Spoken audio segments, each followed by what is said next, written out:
Department says it's exploring various ways to make sure health services aren't disrupted during rolling blackouts.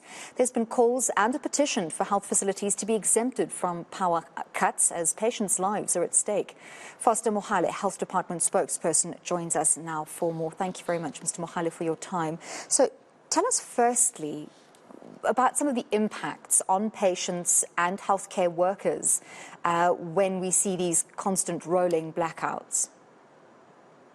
Good evening, Anlie, and good evening to viewers of eNCA, and thanks for this opportunity. Yes, the bottom line is that load shedding is disrupting the lives economically, socially, politically, and so forth. So, like enough, even the health sector is partially affected. But the good thing is that at health, all our facilities, especially the hospitals and community healthcare centers, they've got a backup generator and the batteries to ensure that the load shedding does not disrupt access to basic health services, especially the specialized services.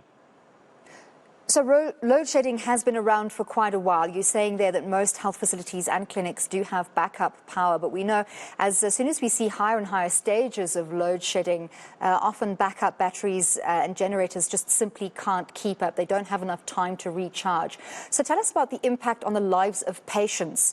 Do you know of any deaths that have been directly as a result of load shedding? I mean, what does the picture look like on the ground in facilities?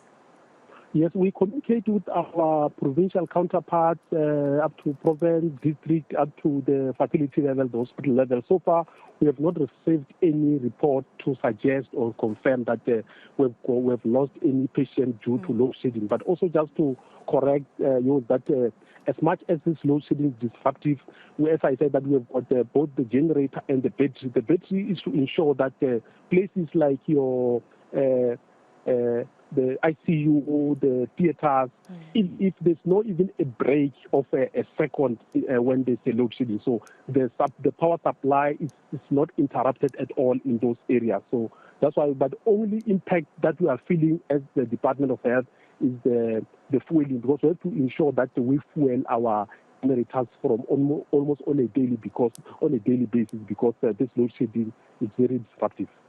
So I can imagine that refueling those generators is incredibly expensive. If there isn't any other direct impact on the ability of health clinicians to still perform surgeries, for instance, or threat to the lives of patients, what's the motivation behind the health department asking for health facilities to be exempt from load shedding? And how do you think that's practically possible?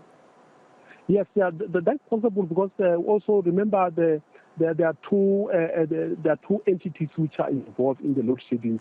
Eskom directly as the producer of electricity, but also municipalities are implementing agents that the ones who are doing the actual load shedding in different areas at different times according to the schedule. So these are some of the things that as the Department of Health we are trying to explore on how can we engage these entities to see that their load shedding schedules, they don't affect our health facilities. But as I said, that in terms of the threat to our lives at hospital level, there is no threat at the current moment. As I said, we've got both the batteries and the generator. But the only issue, as I said, that the impacts on fueling these generators, but also the frequent maintenance of these generators. If, for example, if we were maintaining these generators on a monthly basis now, because of the frequent load shedding, we are forced to ensure that we also increase the frequency of maintaining these generators.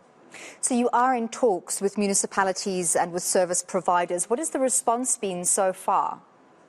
So no, we've not yet approached them, but we are exploring a number of options. One of these options also is to engage these municipalities also to identify the areas where the hospitals are located, so that when they do the load shedding, then they can be able to exempt those particular areas. But they have not yet contacted them. But as I said, this is just one of these options that we want to go through, but also to ensure that even our clinics, because most of our clinics, they don't have generators because of the kind of service that they provide.